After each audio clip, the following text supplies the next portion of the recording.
እሺ አመሰግናለሁ። የሀገር ውስጥ ስፖርታዊ መረጃዎቻችን እንደተለመደው ቅድሚያ የምንሰጣቸው ይሆናል። የኢትዮጵያ ብሔራዊ ቡድን ከማላዊ አቻው ጋር በትናንትናው ዕለት የወዳጅነት ሁለተኛ ጨዋታውን አከናውኖ ነበር። በአቻ ውጤት ጨዋታውን አጠናቋል። ለሁለተኛ ጊዜ በተደረገው የአቋም መለኪያ እንዲሁም ደግሞ የወዳጅነት መርሃ ግብር ላይ ኢትዮጵያ ብሔራዊ ቡድን ከማላዊ አቻው ጋር ትናንትና ጨዋታውን አድርጎ ነበር። ድሬዳዋ ስቴዲየም ላይ አንድ አቻ በሆነ ውጤት ጨዋታውን አጠናቋል። በዚህ ጨዋታ ላይ ማላዊ መሪ ያደረገችው ጎል አጄፓዱ ባባቱ እንደ ነበር ያስቆጠረው። ለኢትዮጵያ ብሔራዊ ቡድን ደግሞ ያቻነቷን ጎል ቢኒያም በላይ 42ኛው ደቂቃ ላይ ማስቆጠር ችሏል። ሁለተኛው አጋማሽ ላይ ሁለቱም ቡድኖች ተጨማሪ ጎል ማስቆጠር አለመቻላቸውን ተከትሎ ባልቻ ውጤት ተጠናቋል ማለት ነው። ሁለቱ ቡድኖች ቅዳሜ ባደረጉት የመጀመሪያ አቋም መለኪያ መርሃ ግብር የኢትዮጵያ ብሔራዊ ቡድን ማላዊያቸውን 1-0 በጠባብ ውጤት በፍጹም ጥላውን ጎል ማለት ነው ማስቆጠር በቻለበት አጋጣሚ መሰረት ባደረገ መንገድ ጨዋታውን አሸንፈው መውጣታቸው የሚታወስ ጉዳይ ነው። ከጨዋታው በኋላ እንግዲህ አሰልጣኝ ዮሐንስ ሳሌ የሰጧቸው ሀሳቦች አሉ። ብሔራዊ ቡድኑን ቀስ እያልን ነው ማሳደግ የምንችለው፣ ማሻሻል ያሉብን ነገሮች እንዳሉ በግልጽ አመላካች የሆነ መርሃ ግብር ነው ያሳለፍነው የሚል ሀሳብ ሰንዝሯል። በአንድ ጊዜ ግን ሁሉም ነገር አይሰራም። ብሔራዊ ቡድኑ ግን እያደገ ይገኛል። የቆመ ኳስ አጠቃቀም እንዲሁም ደግሞ የተጋጣሚን የሶስተኛ ክፍል ሜዳ ክፍል ወይም ደግሞ የተጋጣሚን 16-50 ማለት ነው ማጥቃት እንቅስቃሴያቸው ላይ በደንብ ስል መሆን የምንችልበትን አጋጣሚ መዘርጋት መቻል ይኖርብናል የሚል ሀሳቦችን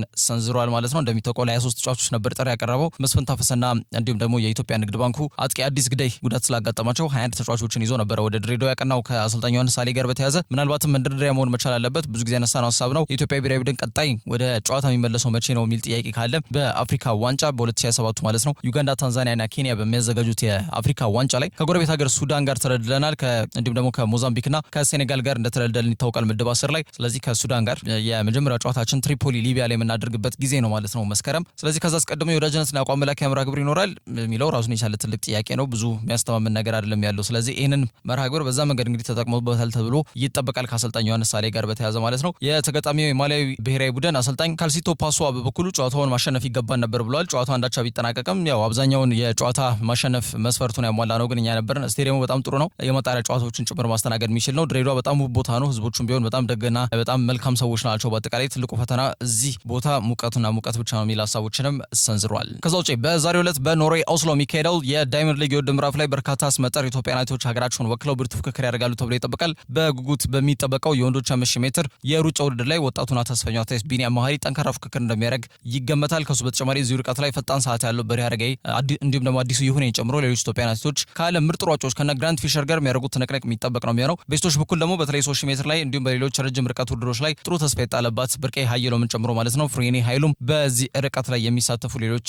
ሴት እንስት አትሌቶች ናቸው። በአጠቃላይ ኦስሎ ላይ የሚካሄደው ይህ የዳይመንድ ሊግ የውድድር ምዕራፍ የአመቱ 6ኛው ምዕራፍ ነው። የኢትዮጵያ አትሌቶች የተለመደውን ድላቸውን ለመድገምና የሀገራቸውን ባንዲራ በዓለም አቀፍ መድረክ ላይ ከፍ ለማድረግ ዝግጅታቸውን አጠናቀው ወደ ሜዳ እንደሚገቡ ይገመታል። ከዛ ውጭ የአዲስ አበባ ከተማ አስተዳደር ከፍተኛ መነቃቃት እያሳየ የመጣውን የቦክስ ስፖርት ወደ ላቀ ደረጃ ለማሸጋገር ታዳጊዎችና ወጣቶች ላይ መስራት ወሳኝ መሆኑን የአዲስ አበባ ከተማ አስተዳደር ቦክስ ፌዴሬሽን ይፋ አድርጓል። እንግዲህ የአዲስ አበባ ከተማ አስተዳደር ቦክስ ፌዴሬሽን ያዘጋጀው ለሁሉም ክፍት የሆነ የክፍለ ከተሞችና ቡድኖች ከፍተኛ ፍክክር እያደረጉበት የሚገኝ የቦክስ ውድድር በራስ ኃይሉ ስፖርት ትምህርትና ስልጠና ማዕከል እየተካሄደ ይገኛል። ስፖርቱ ያለበትን መነቃቃት ቀጣይነት ባለው መልኩ ለማስኬድ የፌዴሬሽን ስራ አስፈጻሚዎች በትኩረት እየሰሩ እንደሚገኙ የገለጹት የፌዴሬሽኑ ጽሕፈት ቤት የውዳር ጌትነት ተተኪ አትሌቶችን እንዲሁም ደግሞ ስፖርተኞችን ለማፍራት ታዳሚ ያደረገ የታዳጊና ወጣቶች ቦክስ ውድድር መዘጋጀቱን አሳውቋል። ከሰኔ 2 እስከ 6 2018 ዓ.ም በሚደረገው የዚህ የቦክስ የውድድር ምዕራፍ ላይ 112 ውድድሮች ይከናወናሉ። 168 ስፖርተኞች ደግሞ ብርቱ ፍክክር ያደርጉበታል ሲል ፌዴሬሽኑ ይፋ ያደረገው መረጃ በዝርዝር ያመላክታል። በቀጥታ ከውጭምጮች ያገናቸው ስፖርታዊ መረጃዎቻችን አቀናን። የዓለም ዋንጫ በየቀኑ እየተሰሙ ያሉ ጉዳዮች የውድድር ምዕራፍ እውነትም አሜሪካ መደረግ እንዳለበት አመላካች ስለመሆኑ እየተገለጸ ይገኛል። የስዊዘርላንድ ካምፕ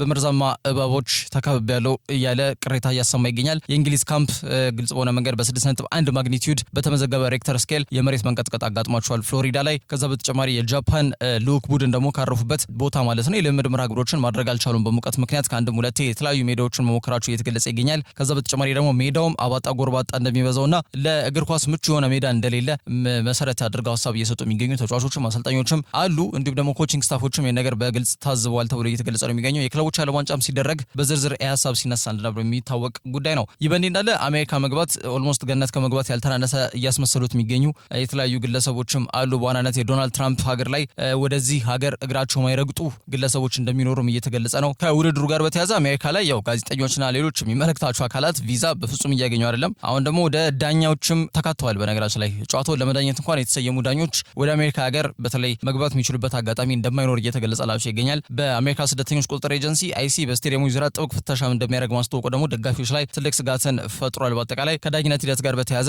አሜሪካ በዓለም ዋንጫ እንዲዳኝ የተመደበን ዳኛም ሀገር እግሩ አይረግጥም በማለት መከልከሏ በጣም በትልቁ መነጋገሪያ ርዕስ እንደነበር የሚታወቅ ጉዳይ ነው። ፊፋ በዓለም ዋንጫ እንዲዳኙ ከመረጣቸው 52 ዳኞች መካከል አንዱ የሆነውና የአፍሪካ እግር ኳስ አወዳዳሪ አካል ካፍ የዓመቱ ምርጥ ወይም ደግሞ ምስጉን ዳኛ በመባል የተሸለመው የመጀመሪያው ሶማሊያ ዓለም ዳኛ በመሆን ሲዘጋጅ የነበረው ዑመር አርታን ማያሚ አውሮፕላን አየር ማረፊያ ከደረሰ በኋላ በደህንነት ምርመራዎች ምክንያት ፈቃድ ተከልክሎ ወደ ሀገሩ እንዲመለስ እንደተደረገ ይታወቃል። ወደ ሀገሩ ስል ወደ ሶማሊያ ሳይሆን በኢሳት ቱርክ ነው የሚገኘው። ምናልባት ነገሮች ሶልቭ መደረግ የሚችሉ ከሆነ በሚል እየጠበቀ ይገኛል። ፊፋ ግን ጥርስ አልባው አንበሳ ይህን ነገር እያየ ባላየ እየሰማ ባልሰማ መምረጥን እንግዲህ ምርጫው አድርጎ እየታየ ነው የሚገኘው በለወቅት ሁኔታ። ታዲያ ዑመር ሲናገር ለ11 ሰዓታት ያክል ቃለ መጠይቅም አድርጎልኛል። ለምንድን የመጣኸው መሰል ነገሮች እኔ ፕሮፌሽን ይታወቃል፣ የስራ ዘርፍ ይታወቃል፣ መደብ ይታወቃል፣ ጨዋታዎች ልዳይ ነው የመጣሁት። ስለዚህ ነገር አይተው ገምግመው ተረድተው ሁኔታዎችን ማጣራት የነሱ ኃላፊነት ነው እንጂ ለ11 ሰዓት ያክል እንደ አንድ ትልቅ ተጠርጣሪ በዚህ ደረጃ መንገላታት የራሱ በጣም አሸማቆኛል የሚል ሀሳቦችንም ሰንዝሯል ማለት ነው። በአሜሪካ ውስጥ የደህንነት ሚኒስቴር ግን በማንኛውም የስፖርት መድረክ የሚመጡ እንግዶች አውሮፕላን ማረፊያ ላይ በሚደረገው መደበኛ የደህንነት ፍተሻ የቪዛ ውሳኔ እንደማያስቀሩ ያስታወቁበት አጋጣሚ ያለና ይህ ሁሉ ባለበት ፕላስ ወደ 7 ተጨማሪ አዳዲስ ህጎችን በዓለም ዋንጫ ላይ ተገበራሉ ተብሏል። እነዚህ ሁሉ ጉዳዮች ባሉበት እንግዲህ ዓለም ዋንጫ በአሜሪካ በካናዳና በሜክሲኮ የሚከናወን ይሆናል። በጣም አሳሳቢ የዓለም ዋንጫ ሊሆን እንደሚችል ግን ብዙዎች ከወዲሁ ቅድመ ግምታዊ ሀሳባቸውን እየሰጡበት ይገኛሉ። ከዛ ውጪ ሪያል ማድሪድ ለዩሊያን አልቫሬዝ 150 ሚሊዮን ዩሮ ያቀረቡት የዝውውር ጥያቄ ውድቅ መደረጉ ተሰምቷል። በአጠቃላይ ፍሎሬንቲኖ ፔሬዝ ለማይክል ኦሊሴ ነበር እንግዲህ ይሄ 150 ሚሊዮን ዩሮ ጥያቄ ይቀርባል ተብሎ ሲገለጽ የነበረው አሁን ግን ለአልቫሬዝ ነው ለካያን ጥያቄ ያቀረቡት ማለት ነው። እንግዲህ ስፔኑ አያል ቡድን ሪያል ማድሪድ ለ26 ዓመቱ አርጀንቲና ተጫዋች ይሄን ያክል ከፍተኛ የገንዘብ መጠን ያለው የዝውውር ጥያቄ ያቀርበው ነበረ። ግን በጎረቤታቸው በከተማ ተቀናቃኛቸው በአትሌቲኮ ማድሪድ በሮጂ ብላንኮቹ ጥያቄው ከአንዳንድ ውድቅ ሆኗል። ይህን ተጫዋች ማሰር የሚፈልግ የትኛውም ክለብ ካለ 500 ሚሊዮን ዩሮ የውል ማፍረሻውን መክፈል መቻል አለበት ሚል ጽኑ አቋም ላይ ነው የሚገኙት። 26 ዓመቱ ዩሊያን አልቫሬዝ እንግዲህ ሲቲን ለቆ ሲቲ ቤት ከአንድ ሁለት ፕሪሚየር ሊጎችን አሳክቷል። የመሰለፍን እድል ባለማግኘቱ ምክንያት ወደ አትሌቲኮ ማድሪድ እንዳቀና የሚታወቅ ጉዳይ ነው። ዘንድሮ በአጠቃላይ በ49 ጨዋታዎች 20 ጎሎችን በማስቆጠር ጥሩ የሚባለው የውድድር ዘመን በግሉ ቢያሳልፍም በዋንጫ ግን ማጀብ እንዳልቻለ ይታወቃል። ተጫዋቹ ስፔን መልቀቅ አይፈልግም መባሉ ምናልባት መዳረሻው ባርሴሎና ሊሆን እንደሚችል ብዙዎች ግምት እንዲሰጡ ሲያስገድድ ቢቆይም አሁን ግን ሪያል ማድሪዶች ግልጽ በሆነ መንገድ የተጫዋቹን የዋጋ መጠን ከፍ እንዲልባቸው ባርሴሎናዎች ላይ ሆን ብሎ ያደረጉት ነገር ነው በሚል ስማቸው እየተነሳ ይገኛል ከፍሎሬንቲኖ ፔሬዝ ጋር በተያዘ ማለት ነው። ዞሮ የዚህ ተጫዋች መዳረሻ የት ይሆናል በትልቁ የሚጠበቅ ርዕሰ ጉዳይ ነው። አትሌቲኮ ማድሪዶች ግን ተጫዋቹን በፍጹም እንደማይሸጡትና እንደማይሸኙት እየገለጹ ይገኛሉ። ከዛ ውጪ ማንቸስተር ዩናይትድ ለሁለት ተጫዋቾች የዝውውር ጥያቄ ለማቅረብ በዝግጅት ላይ ይገኛል ተብሏል። አንደኛው ማቲያስ ፈርናንዴዝ ነው። አንደኛው ደግሞ የአርጀንቲናው ተከላካይ ክሪስቲያን ሮሜሮ ስለመሆኑ ለማወቅ ተችሏል ማለት ነው። በአጠቃላይ ከማቲያስ ፈርናንዴዝ ጋር በተያዘ ስማቸው በጣም በተደጋጋሚ ሲያዝ መቆየቱ ይታወቃል። ጆዜ ሞሪኒዮ እንግዲህ ቋሚ አሰልጣኝ ሆኖ ትላንትና በይፋ ተቀጥሯል። በሪያል ማድሪድ ቤት ለ3 ዓመታት ፊርማቸውን አስቀምጠዋል። በዛ ሂደት በአማካይ መስመር ላይ ማስፈር የሚፈልጉ ተጫዋች ማቲያስ ፈርናንዴዝ መሆኑን በተደጋጋሚ መገለጹ ምናልባት ማንቸስተር ዩናይትድ ላይ እንቅፋት ሊሆን ይችላል የሚል ሀሳቦች ሲነሱ መቆየታቸው አይዘነጋም። ከፕሪሚየር ሊጉ መሰናበታቸው የተረጋገጠው ዌስትሃም እንደሱ አይነት በጣም ጥሩ አቅም ያለውን ተጫዋች ማቆየት እንደማይችሉ ስለሚያውቁ ዋጋ መጥራት ጀምሯል። 80 ሚሊዮን ፓውንድ ይቅረብልን የሚል ጥያቄ ያላቸው ያ ለማንቸስተር ዩናይትድ ትልቅ እንቅፋትም ይሆናል ተብሎ ይገምታል። ይህን ገንዘብ እንደወረደ የማቅረብ ፍላጎት ስለሌላቸው ማለት ነው። ዞሮ ግን እስከ 50 ሚሊዮን ዩሮ የሚጠጋ የዝውውር ገንዘብ የመጀመሪያ ዙር ጥያቄ ያቀርባሉ ተብሎ ይገምታል በመጪዎቹ ጥቂት ቀናት። በተመሳሳይ ለክሪስቲያን ሮሜሮ ለ28 ዓመቱ የአርጀንቲና የተከላካይ መስመር ተጫዋች ለማስፈረም ዩናይትድ ፍላጎት አሳይቷል ተብሏል። የኋላ መስመራቸውን በቀጣይ ዓመት ይበልጥ ለማጠናከር ጥረት ያደርጋሉ ተብሎ ነው የሚገምተው ማንቸስተር ዩናይትድ። ክሪስቲያን ሮሜሮ ተከታታይ 2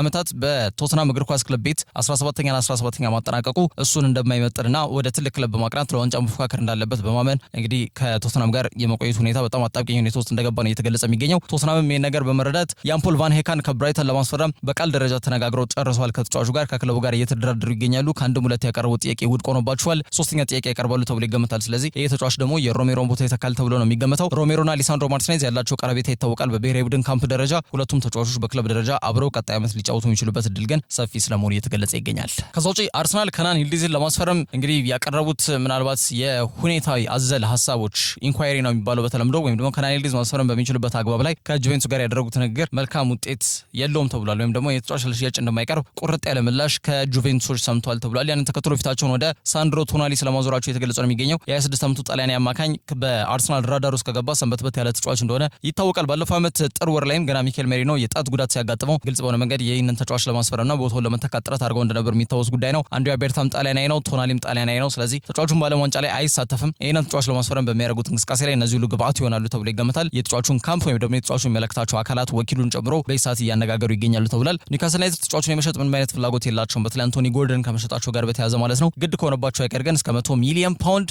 ለሳንድሮ ቶናሊ ሊጠይቁ እንደሚችሉም ይገመታል። በመጨረሻም ሚሼል ፕላቲኒ የፊፋው ፕሬዚዳንት ጂያኒ ኢንፋንቲኖ ላይ ክስ በይፋ መስርቷል ተብሏል። የቀድሞው የፈረንሳይ እግር ኳስ ድንቅ ተጫዋች የነበረውና እንዲሁም ደግሞ በአውሮፓ እግር ኳስ ማህበር ፕሬዚዳንት የነበረው ሚሼል ፕላቲኒ በዓለም አቀፍ የእግር ኳስ ማህበር ፕሬዚዳንት በሆነው ጂያኒ ኢንፋንቲኖና በሌሎች ከፍተኛ ባለስልጣናት ላይ በፈረንሳይ አዲስ የወንጀል ክስ መመስረታቸው ለማወቅ ተችሏል። ፕላቲኒ እንደሚያምኑት እንግዲህ ከ10 ዓመት በፊት 2015 ላይ የፊፋ ፕሬዚዳንት ለመሆን በሰፊው ይገመቱ በነበረበት ወቅት ላይ በሱ ላይ የቀረበው የገንዘብ ማጭበርበር ክስ ከውድድር ውጪ የተደረገበት መንገድ ሆም ተብሎ የተጠነሰሰ ሲራ ነው እያለ ነው ሀሳብ እየሰጠ የሚገኘው። ሚሼል ፕላቲኒና ሴፕ ብላተር ከቀረበባቸው የክስ ወንጀል ነፃ መሆናቸውን የስዊዘርላንድ ፍርድ ቤት ባለፈው ዓመት ማረጋገጡን ተከትሎ የአዲስ ክስ እንዲመሰረት ትልቅ በር ከፍቷል። አሁን የ47 ዓመት አዛውንት ናቸው ሚሼል ፕላቲኒ። ከወንጀል ክሱ በተጨማሪ በፊፋ ላይ የካሳ ክፍያ የፍትህ ብሔር ክስ መስርተዋል። በአጠቃላይ የስዊዘርላንድ አቃቤ ሕግ እንዲሁም የፊፋ ባለስልጣናት በወቅቱ በሚስጥር ተባብረው በሱ ላይ የሐሰት ምርመራ እንዲጀመር አድርገዋል በሚል ጉዳዩን የፈረንሳይ መርማሪዎች በጥልቀት እንዲመረምሩትም ጠይቀዋል። ፊፋ ከዚህ ቀደም በነበረው የ2015 የምርመራ ሂደት ላይ ምንም አይነት ህገወጥ ድርጊት እንዳልተፈጸመ የገለጸ ቢሆንም አሁን ስለቀረበበት አዲስ ክስ እስካሁን በይፋ ምንም አይነት ሀሳብ እንዳልሰጠ መናገር ይቻላል። ለሰዓቱ ያስካቸው ስፖርታዊ መረጃዎች እነዚህን ይመስላሉ።